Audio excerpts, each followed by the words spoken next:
Why be more creative at what you do in education? Why? To help students, I heard that, sure. So it's almost like when I speak to so many different corporations, it's the bottom line. That's your bottom line, is to help students, right? To help them grow, to help them to understand. Why else? Yes, it does. Wouldn't you agree with me that people want to work with, they want to study with, they want to be associated with people who seem to enjoy what they do for a living?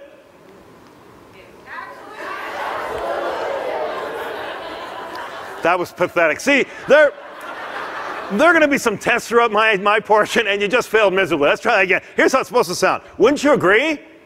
Absolutely. I think the #1 reason, and so many people in that dialogue that I just saw said it in one way or another, it's to have fun. Because look, having fun is contagious, isn't it? Let me ask you in another way. How many of you, there are no prizes, but thank you for that, absolutely. I heard that. That's great. How many of you have been doing what you do, not necessarily for the same school or institution, how many of you have been doing what you do for longer than 5 years? Look around. 10 years?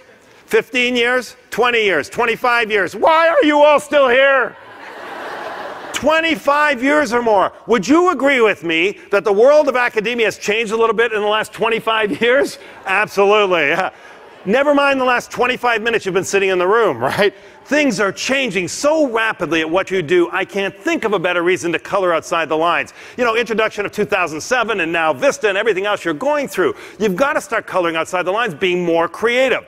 There was a study done, 1988, SMU Business School in Dallas, Texas, and they studied change in major industries and professions in the United States and Canada. Now, 1988, for some people in the room, I know, especially the blue shirts, this was a lifetime ago, right? But there's others of us in the room who remember it well. Now, in 1988, and I had to, when I'm doing my homework, I had to put everything together. Education, IT, so everything you do sort of put together. On average, here's what I found. If you were in this profession in 1988, you went through a major change in the way you did what you do every 3 years.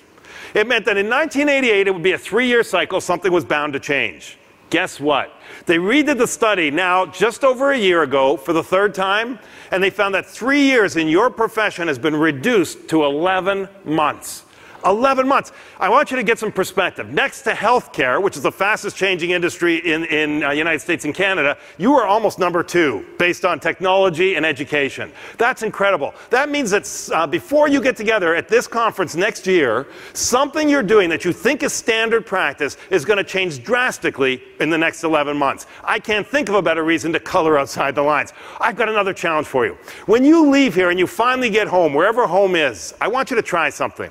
Get into your cars at the airport and drive home only looking in your rearview mirrors. Obviously, a lot of you have never been to Pittsburgh. We do this all the time, right? No, you couldn't do it, right? But I'm going to beat you up a little bit. I find so many educators, and I speak at every level in education. I have to tell you, I find so many people who still get into the proverbial cars every single day.